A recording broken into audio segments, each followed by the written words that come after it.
weiß Bescheid. Entiendo.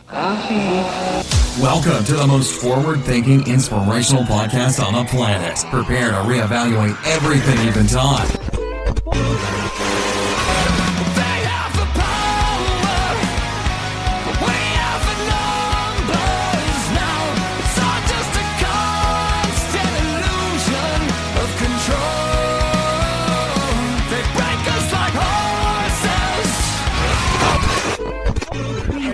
They can tell us we're crazy, and we can say, well, you haven't seen anything yet.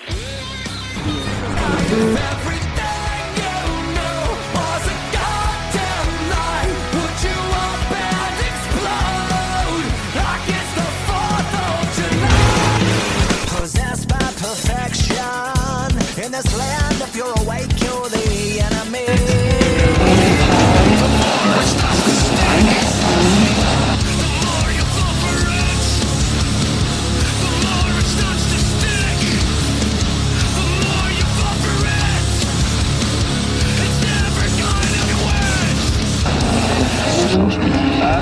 Where they lead, you will follow. Well, I guess that's just the way it goes. And if you look away, you'll be doing what they say. And if you look alive, you'll be singled out and tried. Every day. Pick your scene and take direction. And on I search to connect, but I don't wear a mask and I have no regret. Down on your knees, you don't look so tall. Open your eyes and the empire falls.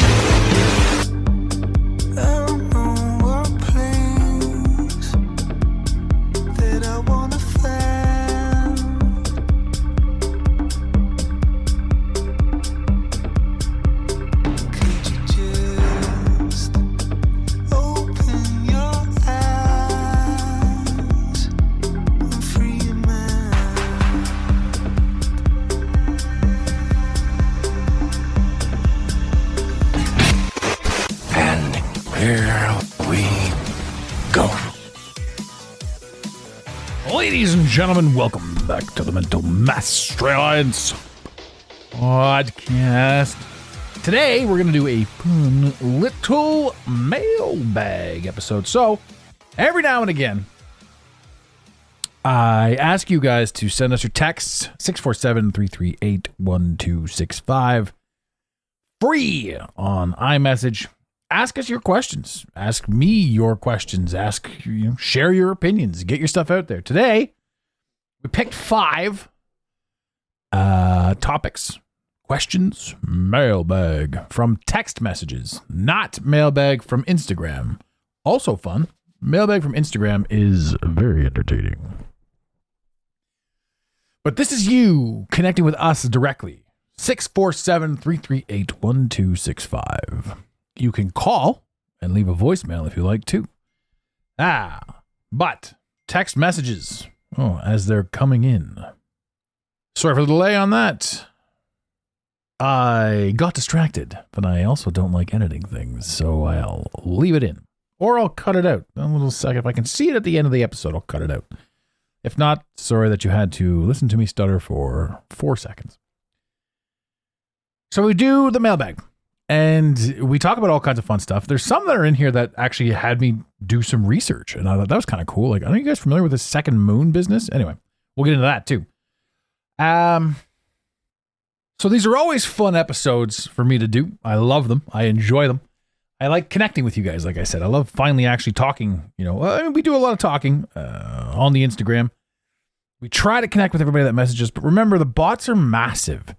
So if you've sent us a message and we haven't replied to you, there are 4 inboxes to a bigger account, and sometimes they get lost in the shuffle. And when I mean lost in the shuffle, I mean like we get bombarded with porn for some reason. Like just messages like, hey, you've been added to a group and so-and-so wants to show you this and yada, yada, yada. I don't understand it, but it just fills up all those boxes. So I mean, everything gets shuffled and moved and all that sort of stuff. So if we didn't reply to you, send us a message or comment directly on a photo too. Say, hey, I've sent you a DM. That works because then, we can go looking for it. It is lots of fun sort of being where we are right now. And there's a lot of chaos going on in the world. Like a lot of really, really, really dark stuff. Like generational changes are taking place right now. So it's kind of wild. Let's start the mailbag, though. Without further ado, let us take no more time than we need to. Trish W. from Warsaw, Poland. How do you know when to move on in a relationship? It seems specific, Trish. You having some issues? Yeah. If you have to ask me that question, I think that you already know it's time to move on. But I honestly think, when relationships sort of play out the way they do, and this, I'm no relationship counselor. I'm none of that sort of stuff. I'm just a happy-go-lucky character who tries to do his best when he can. Wasn't always that way. Wasn't always so upbeat. I know that when I was a piece of shit, like when I really hated myself, when I was really down in the dumps, and when I was really locked in the third dimension, things weren't going my way. I took things personally. I didn't understand the magnitude of things. I was not a kind person to myself. I hated me, and in doing so, I associated with people who reflected that same energy, and I spread my own self-pain outward. So I think that if you're in a relationship that you don't want to be in, or that you feel that it's already a little bit tight or something that's not quite right for you, I think you already know. And I also think that the idea, too, of letting go is totally fine.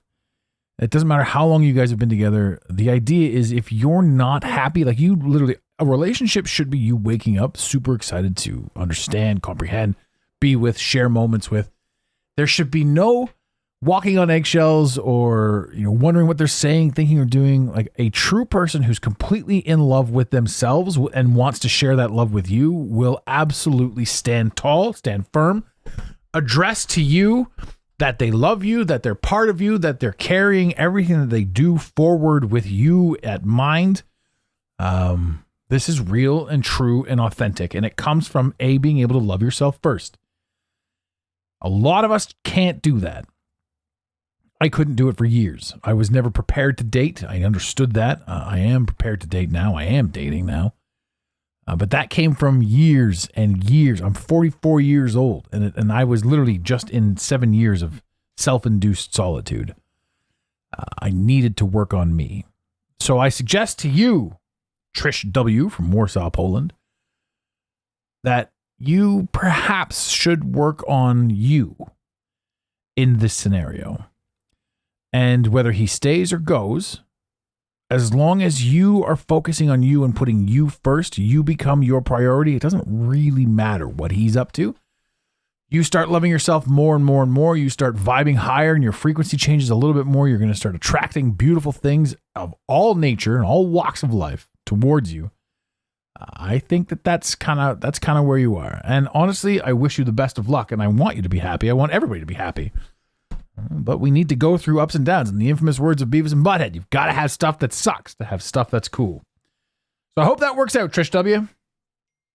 And number 2, Alex H. from Montebello, Quebec. How did you get started in this coaching and philosophy realm? Any pointers? Oh, Alex. I got started because I was already kind of coaching. Well, I was not kind of coaching. I was coaching people in sales. We were doing sales coaching. We were coaching rooms. We were teaching people how to close deals. We were teaching people how to tap into themselves and get confident and share that with other people. And that was a pretty easy stuff. I didn't like it. It got to a point where I was like, you know what? I feel like I'm manipulating or teaching people how to manipulate other people.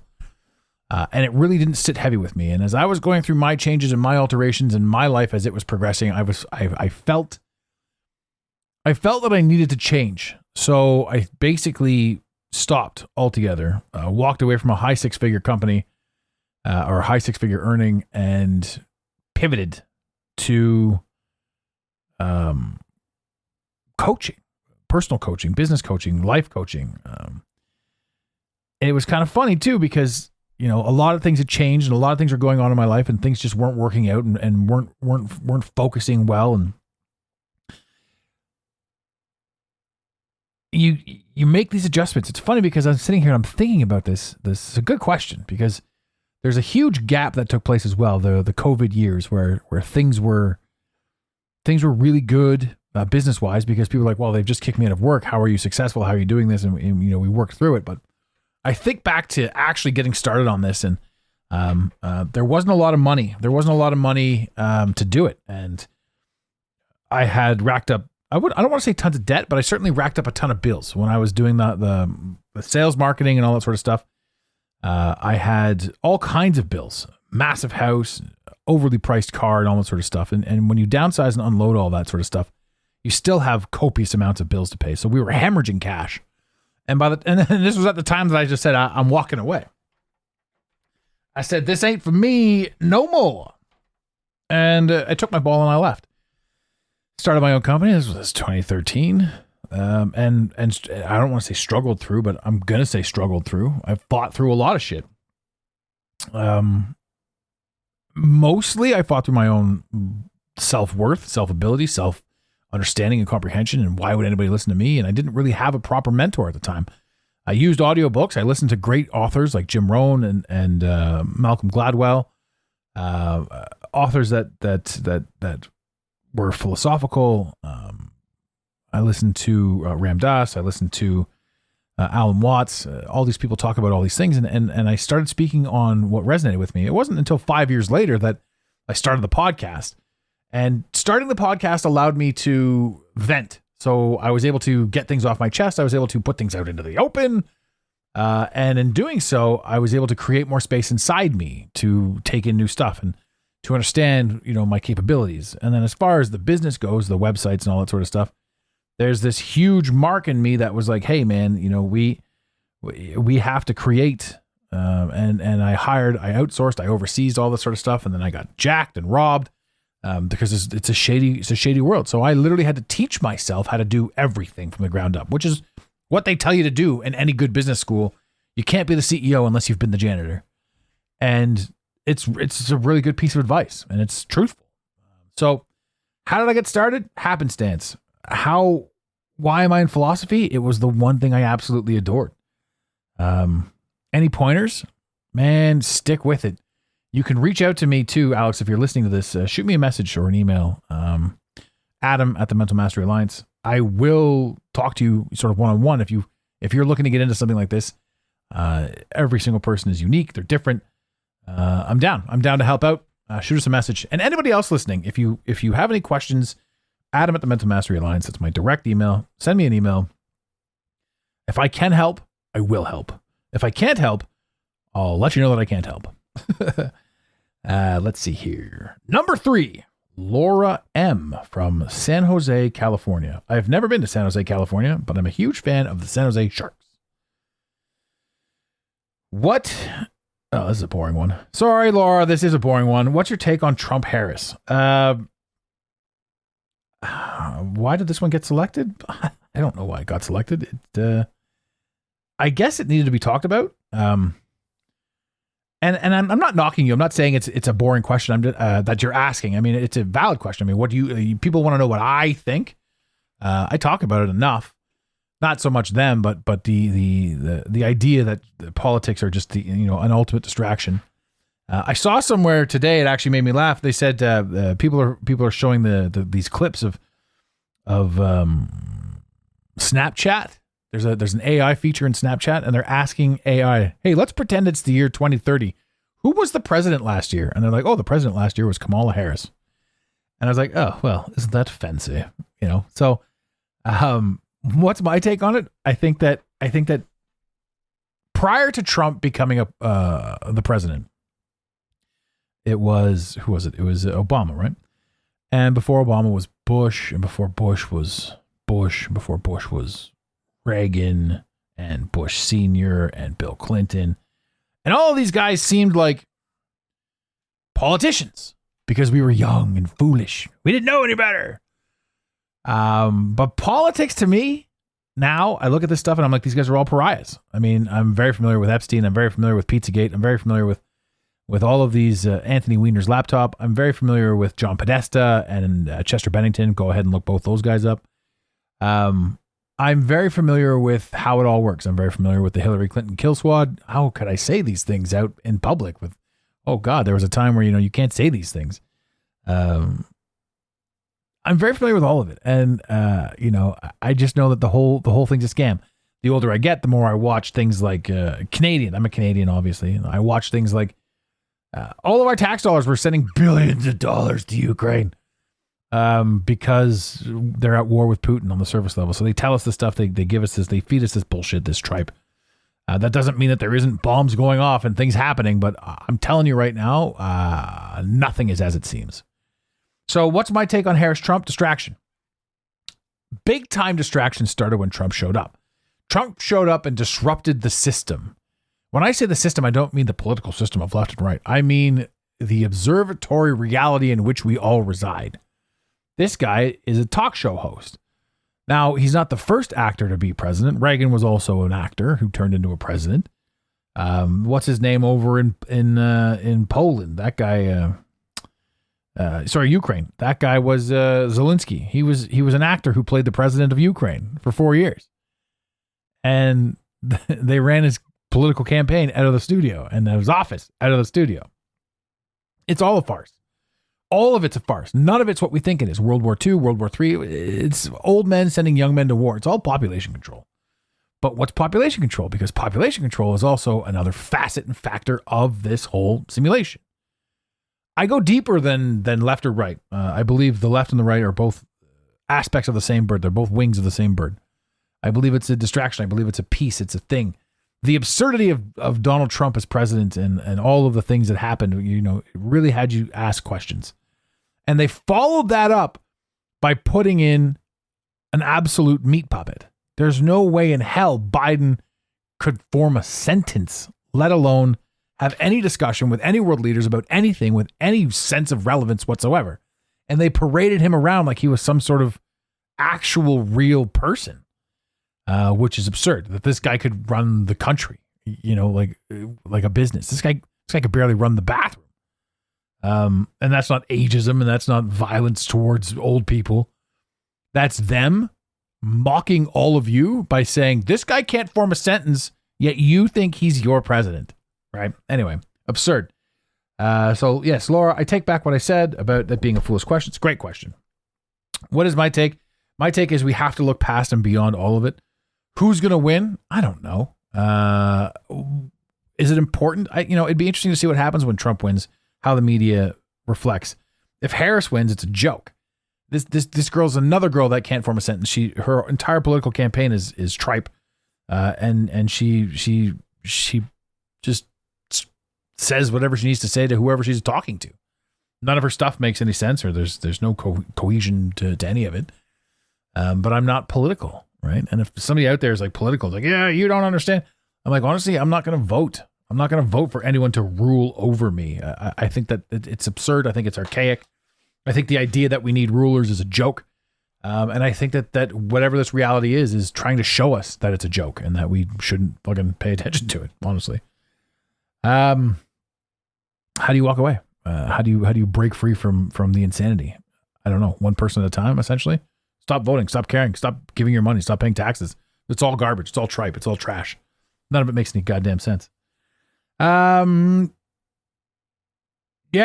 And that's also not advice. This mailbag thing is kind of just me spitballing and having a little bit of fun with it. Like, don't, I feel like I should press this button right here. And I'm gonna. So watch out as I press this button. Disclaimer. If you're going to soundbite any of this podcast, you must soundbite it in its entirety for consistency and context. Yeah. Dave R. from Surrey, BC says, I've been listening to your show for a while now, and I've absolutely begun to question reality. How did you do this and not go crazy? Well, in the infamous words of Alan Watts, you have to lose your mind. You have to go crazy to find out who you are. because who they told you were is what you've been fighting against your entire life. The understanding that there's something more to this realm, to this reality, to this experience, this existence, you have to go crazy, because what they deem as normal, what they tell you is normal, it is not normal. It's an absolute lie. This is where anxiety and depression come from. We are filled with anxiety and we are filled with depression because the essence of who we are goes against everything we've ever been told.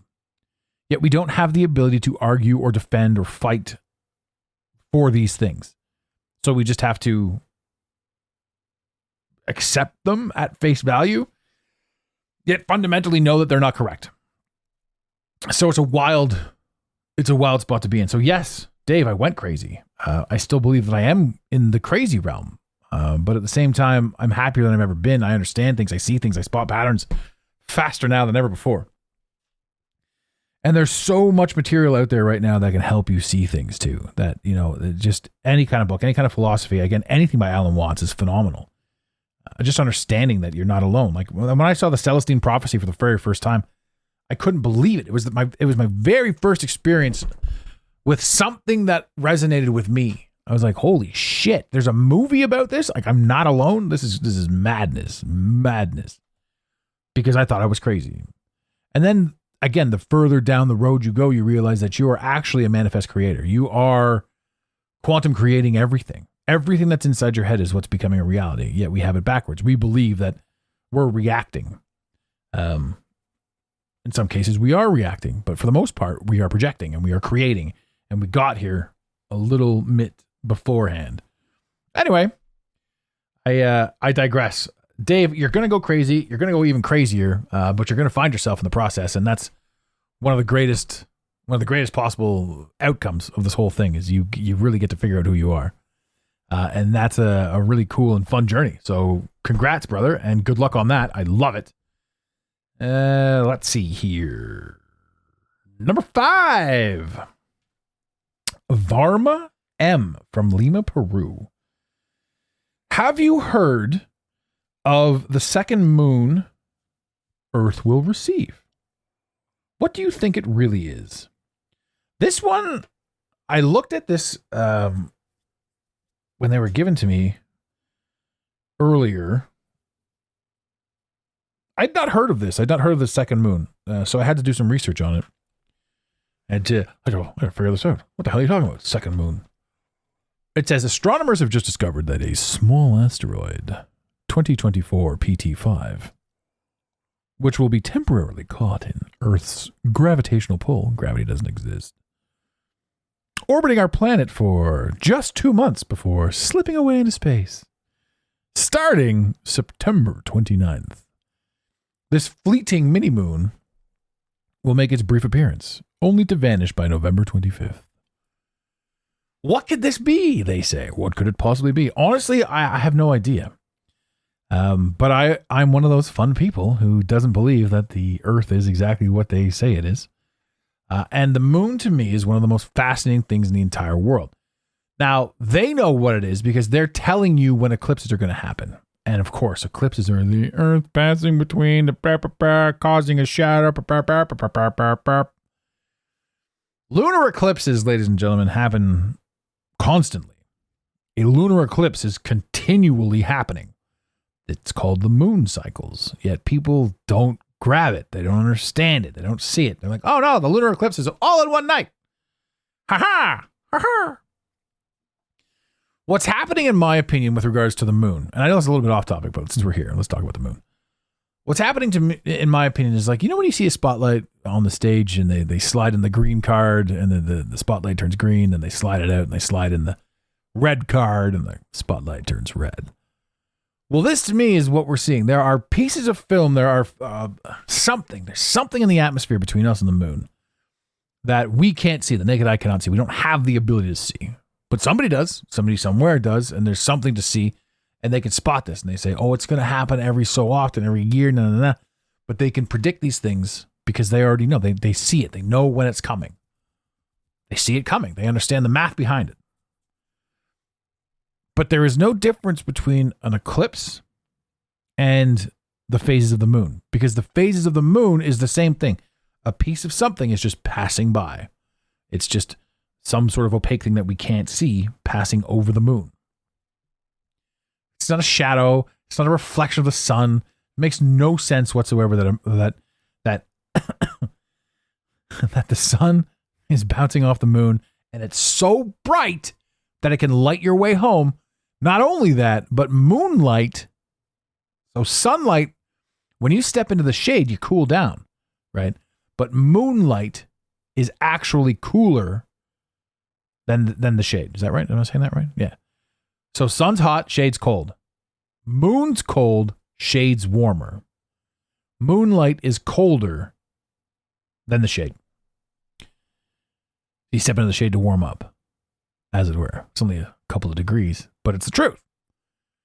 So we've got these things, right? We landed on the moon. You look at that moon. That moon can light your walk home. It can be so bright. And when we landed on the moon, we didn't need sunglasses. We were okay that day. Super bright, reflective rock up in the sky is it's doing its thing. So whatever this second moon is, I'm going to get some pictures of it. I'm fascinated by it, because if there's going to be something in our orbit for 2 years or 2 months, orbit, quote unquote, this is gravity, which is made up. And then people will say, well, how do you keep the oceans together? Man, what's up is up and what's down is down. And you were designed to be a certain way. Like, you can't walk around on your hands forever because the blood rushes to your head, your face turns red. Your whole body was designed to pump around a certain facet. Not what's up is up, what's down is down. And if you turn yourself upside down, you're going to get blood rushing to your head because you're not supposed to be upside down. Unless, of course, you're in Australia, then you're upside down. No, gravity's pulling all of your stuff towards the ground. Ground and gravity pulling you. But it can't pull down the clouds, which have a weight to them because of buoyancy and density, which kind of negate gravity. But that's none of my business. I'm not a scientist. What could I possibly know? Oh my God, ladies and gentlemen, this was a quick mailbag. I love these things. I love every one of you guys for sending these things in. Normally we take 5 simply because 5 is about half an hour ish, but we did good. This was a lot of fun. So on that wonderful note, and on that, should I change the end of my show? No. Well, I could now, because the Grand Tour, which was a show that I enjoyed watching, it was a beautiful show about some funny old men, some beautiful cars, and stunning scenery wherever they went. The Grand Tour and or Top Gear, I've been watching for 22 years. They just launched their last episode. So I could change mine from, after 300 episodes, should I switch it from Keep Your Stick on the Ice to On That Bombshell, Good Night? I don't know. I like them both. Maybe I'll try them out. Maybe I'll do both of them at the same time. Ladies and gentlemen, in the infamous words of Red Green, good night. We really hope you enjoyed this episode of the Mental Mastery Alliance podcast. Stay connected with us directly through the mentalmasteryalliance.com. You can also join the discussion on Instagram at instagram.com/the Mental Mastery Alliance. Let the team know you're listening by using the hashtag TMMA or tagging us at the Mental Mastery Alliance. To have your voice heard on the show, leave a voicemail or send a text to 647-338-1265. Long-distance charges may apply. If you love us, leave us a review. If you hate us, you spend your time in weird ways, but also leave a review. Every review on iTunes tickles the algorithm, helping us grow. Until next time, unity over division. This concludes the most surreal portion of your day. You got it, Pontiac.